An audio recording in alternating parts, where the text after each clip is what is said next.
Well, I wouldn't do that. Hello, Empowered Empaths. Thank you so much for being here with me and exploring these topics of self discovery and self empowerment together. Um, it is my favorite thing.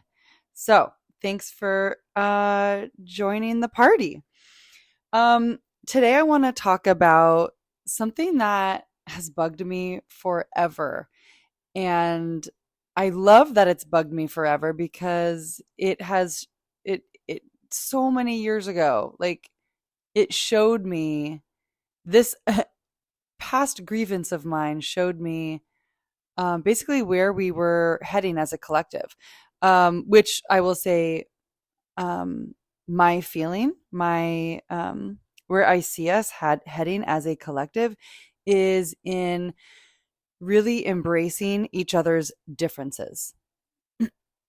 Really embracing each other's differences and heading into this energy of is it what is it? It's like an energy of allowance of other people's differences and celebration of other people's differences, and not a condemning or a judgmental energy.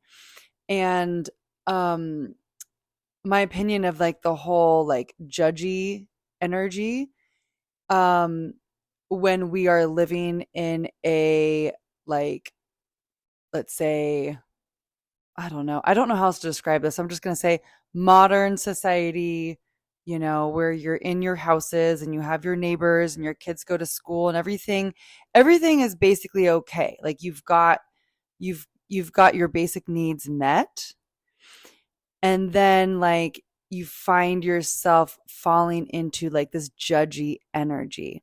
So I think that can obviously come from a stem of so many stems of so many different things, but one of which is I see it coming from this energy of survival, thinking that if I judge someone's differences, then and I make them other. I make them other than me, right? I quote other them. Then I'm not um what is the word I'm looking for? I'm not risking the safety of the reality that I've built. It's not going to be quote tainted by their energy. So, like, oh my God, it was my birthday like 2 days ago. And on my birthday, we watched that movie from the 90s called Michael with John Travolta. If you haven't seen it, I totally recommend checking it out. I hadn't seen it forever, and it was so fun to watch it on my birthday. It's PG, so we watched it with the kids, although it wasn't their favorite because, there wasn't like action and fighting and all that kind of stuff. There was a love story. But it's so fun because John Travolta plays Michael, the Archangel Michael. And if you haven't seen it, and I'm not giving anything away, he's this angel who has white wings in the body of John Travolta. He like chain smokes cigarettes. He has sex with women. It's PG, so they don't obviously show the sex. They just show him going into a room with somebody. Um, and he's just this, like, as my 8-year-old said, a smoking, dirty angel, but who's also very kind. Like it's such a fun, um, topsy-turvy take on what we typically think of like angel energy. So anyway, what I'm trying to get to is there's this scene where Michael, John Travolta, is they're all in the car, right? And I'm not giving anything away. They're traveling like um like a couple states away, and they have to, like, travel for a few days to get to Chicago. And the human guy who's driving the car says, "Well, Michael, when we stop, you're going to need to put on your coat." And Michael says, "Why?" And the human guy says, "Your wings, Michael. People are going to see your wings." And Michael goes, "Are you afraid they're going to see me and think less of you?" And then he just starts cracking up. He's just cracking up. It's so fun to watch John Travolta play that role. And I just remember when I watched that movie like 20 years ago or something, it really struck a chord because that is the such a big narrative that we're leaving and coming out of, which is if I'm hanging out with someone who's quote, okay, I'm going to go back to like high school, junior high here. You ready? If I'm hanging out with someone who's quote dorky and awkward and uncool and whatever, and I'm standing next to them, other people are going to think I'm dorky and uncool and awkward just by association. Isn't that fascinating? Now, you may have this program in you, you may not have this program in you. I will tell you, I had this program deep in me, and it took me years to deprogram that belief system. And the only way to debroke, well, no, I'm not going to say the only way. um, that goes down the lines of culty thinking, and yeah, in my opinion, um, a uh, a tried and true method that has worked for me and many others is when the old program, the old belief comes up in your mind when you're standing there on a Wednesday afternoon next to somebody, and let's say your seventh grade brain is judging them as dorky or judging them as stuck up. And you notice this thought form come up, and then you start making a story out of it. You start masturbating the thought form. You start finding evidence that this is true, such as, oh, so and so is going to think this, and then this is going to happen, and then. Do you see how that goes? How that happens? That's the brain's job, right? The brain's job is to pattern based on what it has been programmed with. Now, you have the amazing opportunity to interrupt that pattern if you want, and the divine task to do the work to deprogram it. And I do truly believe my perception of this is that it is truly divine when we are deprogramming our minds, because we are literally using our higher consciousness, the quote higher aspects of our energy, the quote higher aspects of our spirit, to look at something that is running in the background of our mind and say, have the freedom to say, I don't want this anymore. This doesn't serve me. I mean, if that's not fucking spiritual, I don't know what is. I mean, talk about freedom. Talk about the freedom to use our minds the way that we want to. Okay, so going back to the how to do it, I'll just say really quick for me, and then I'll go get into the topic that I actually was starting today, which is every time it comes up, to notice it, to pause, to do the quote, I call it ugly work of noticing myself in a judgy state, to feel the vibration of what it feels like. Where is my body constricting? What does it feel like to be viewing this other person and the world, aka my reality, from this place of, oh, ew, right? And then as I'm feeling it, here's the trick. I'm not believing the story to be ultimate truth. That's the door to freedom, is to feel what it was previously put there, leaving the door open, knowing that this does not have to be true. Give it a minute or two or a day or two, and then practice thinking about that exact same situation in a different way, in the opposite way. Maybe I choose to a minute later think about that person. The one, I'll give you a thought. You can borrow it and try it on if you want. The thought that is like my favorite go-to thought is, that person is no less infinite than me. We are the same, quote, level of infinite. We both play in that realm. And in that realm, I can connect with them. In that realm, I might even be able to love them. In that realm, I can feel love. And possibly I can feel love for them. In that realm, I can feel connection, a deep connection. In that realm, I can relax. And that is pretty much my antidote that I use over and over and over and over again. But so that going into today's topic, which is, well, I wouldn't do that, right? Well, I wouldn't do that. Like I always like hated it when people would say something like, let me see. Okay, let's say I'm having a dinner party and I invite 5 people and one of them shows up 20 minutes late. Okay, and then the dinner party happens and then everybody leaves and then I'm still at my house with my best friend, we're cleaning up, and I say to her, "Oh my God, can you believe that Sally Joe showed up 20 minutes late?" Well, I wouldn't do that.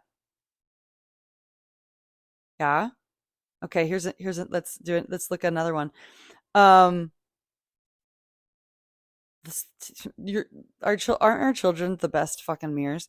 My child is screaming in line at the grocery store, and I am just so harebrained. And I'm like, well, I wouldn't do that. I'm 40 years old. My child's 8. Well, I wouldn't do that. So stop it. Right? Let me see if I can find another one. Um, my husband doesn't, this is actually true. My husband doesn't buy me flowers on Valentine's Day. Well, I wouldn't do that.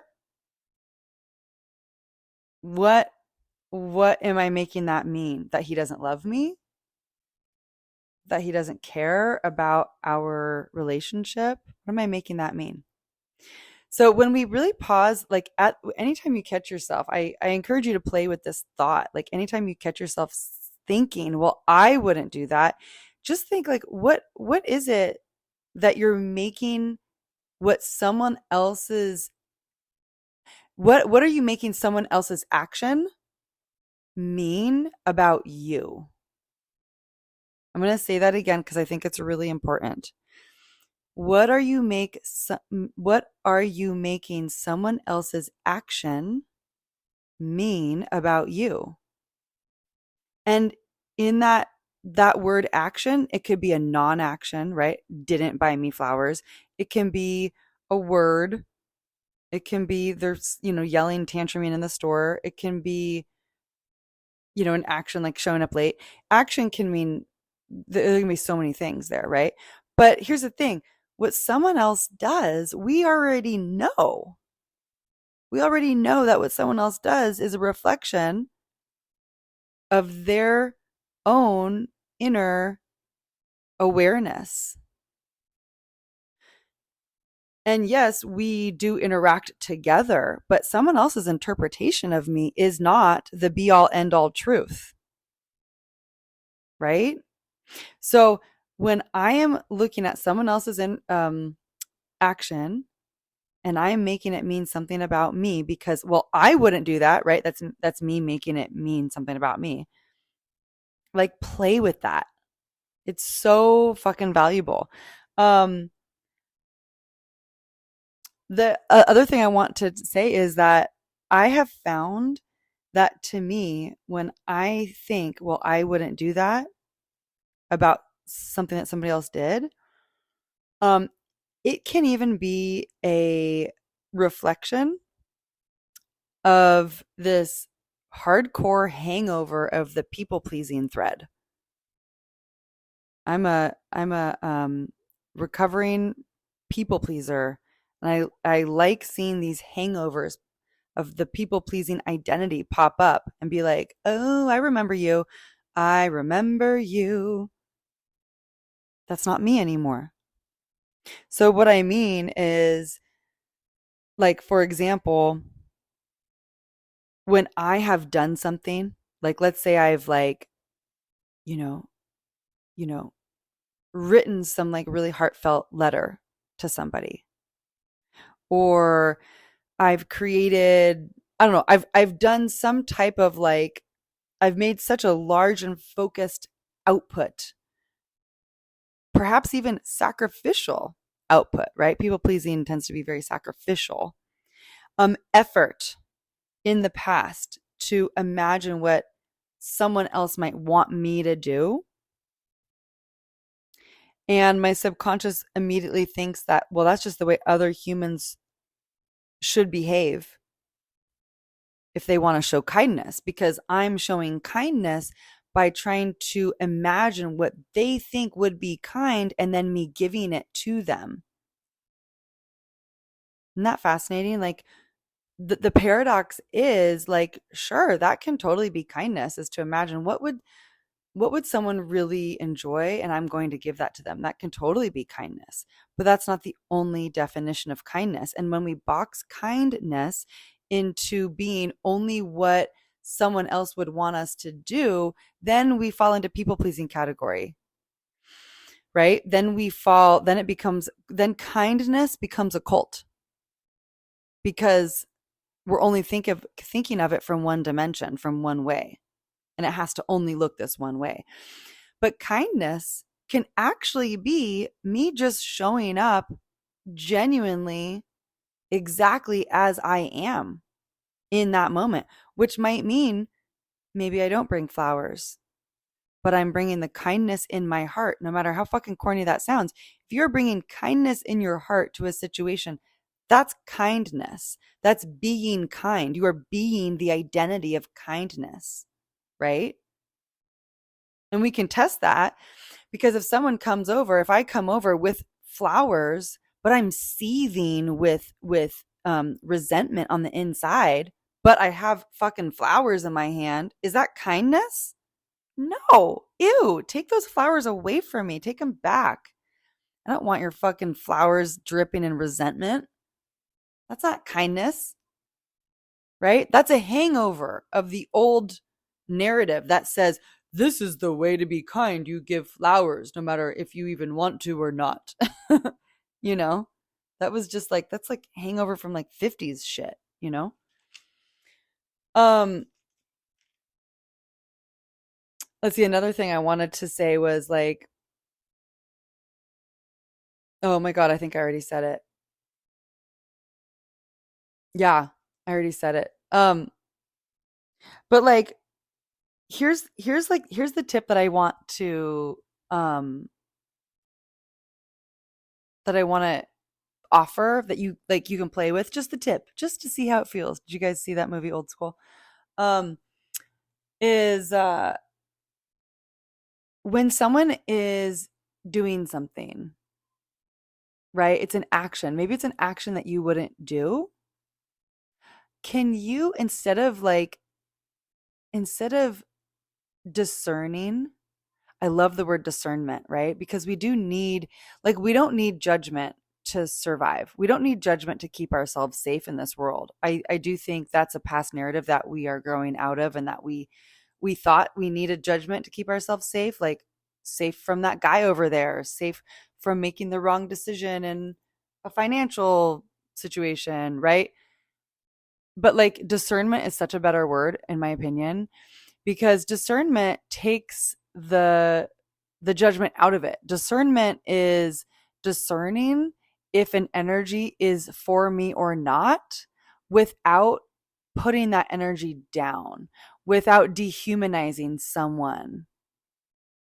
That is to me what discernment means. And I love discernment energy for that reason, because it doesn't put me above anyone else. and it doesn't put anyone below anyone else because everyone else is just as infinite as me. And I can still use my discerning energy to keep myself safe. And even beyond that, to keep myself thriving, right? Like I could say yes to going to a party and go to this party, or I could use my discernment. Let's say I don't have the energy to go to a party, I can use my discernment to not go. And it's not that I'm like, it's not like, and it's like I'm keeping myself safe, right? But it's not the level of a bear attacking me, but I'm like, I'm taking care of my energy. I'm using my discernment to take care of my vital energy and keeping it vital. Okay, so what I want to leave you with is, can you practice feeling the energy behind someone's action? Right? Like if they're doing something, let's say they're saying no to, like you're like saying, hey, I need you to like volunteer for this or whatever. And they're saying no. And you walk away and you're like really judging them hard for it. Like, can you feel into the energy behind their no? It's very possible that the energy behind their no is coming from their own discernment for what their energy is capable of or not, right? Like, what is the energy behind it? So, there's so much more that I would love to explore and say on this, but I kind of feel like that's a really great stopping point. Just playing, just again, just to review, just like playing with this idea of, well, I wouldn't do that.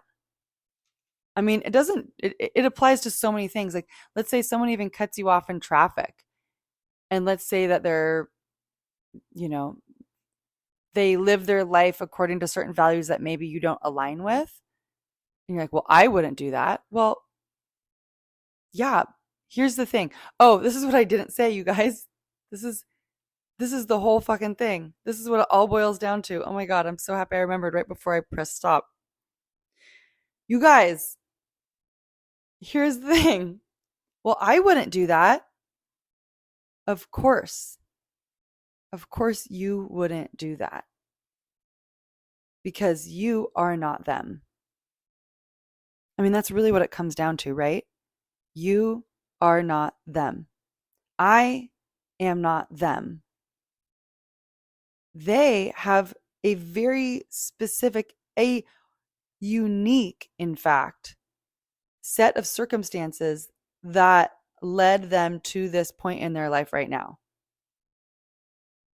External circumstances, internal choices of external circumstances. Like they are a complex matrix of a human that I will never be. There's no way that I can compare what I would do with what someone else would do unless we are all living the exact same mirror reflection of life and everybody is the exact fucking same. And that's not our reality.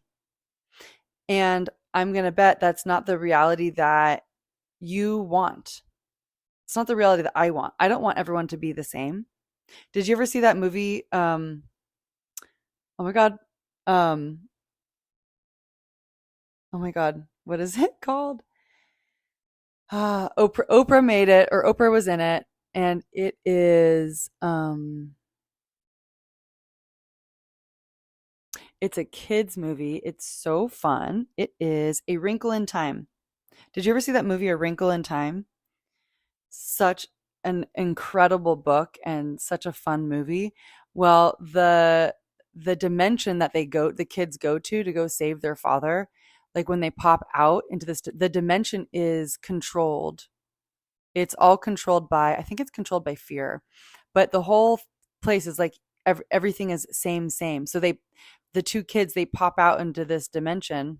I don't know if I'm remembering this correctly, but all I remember is that every single house looks exactly the same. Every single child is bouncing a ball at exactly the same time. Every single child, it's like they're like robots. And then the mothers come out of the houses exactly at the same time. They're marching all to the same beat, and they say, "Children, come in for dinner." Everyone has different skin colors, but everyone is doing the exact same thing. It's so eerie. It's so eerie. So, do you want everyone to make the exact same choices you would make? No, of course not. You want to give someone else freedom, I'm assuming, because you want someone else to give you the freedom to be yourself and to make your own choices. Okay, I'm really actually going to end it there this time. Um, Play with that. See what transpires when you think of it from that viewpoint. I would love to know how, if you haven't thought of it from this viewpoint before, like what happens when you play looking at things from that viewpoint of, well, I wouldn't do it. Well, of course I wouldn't do it that way. They're not me, right? And just kind of playing with that. Doing your emotional alchemy practice, noticing what it feels like in your body without the story, and then changing the story, downloading a new program. Um, okay, usually I talk about the different offerings that I have, but I'm not feeling it right now. So I'm just going to tell you, I'm going to put my website, the link to my website below. And you're welcome to go there and see all the different offerings. Well, the two different offers that I have, sign up for the newsletter, all that good stuff. Connect with me on Instagram, all those things. So, one fun thing I've been doing, I just did one this morning while I was putting my hair up, is just like when I am feeling it, just like popping on a live, on an Instagram live, and then just like showing up and talking about emotional alchemy, practicing emotional alchemy with you live in real time in different parts of the day, doing different things. Like, you guys, this stuff doesn't need to be sitting on a mountaintop, like completely isolated from all of humanity. That's like not even the point. The point is to do this work in the midst of your life. So I've been popping on there more and more, and so far it feels fun. And I'm sure there will be a drop off when the kids are out of school for almost 3 weeks, you guys. 3 fucking weeks. Oh my God. I don't remember it being that long when I was a kid. Um, okay. Well, that's all for now. I love you and thank you for swimming in this empowerment pool with me, because I just truly believe in the sensitives of our world bringing forth y'all's gifts, and it's just fucking time. It's time for the sensitives to rise up. And that means anchoring in your magic, anchoring in your sensitivity, making sure your boundaries are strong and healthy and firm, and showing up as your unique weirdo. Like, the world needs it, I think. And thank you for doing this work. I truly honor you for doing this work of showing up and really anchoring in who the fuck you are. I love you. I love you for that. Okay, bye for now. Mwah.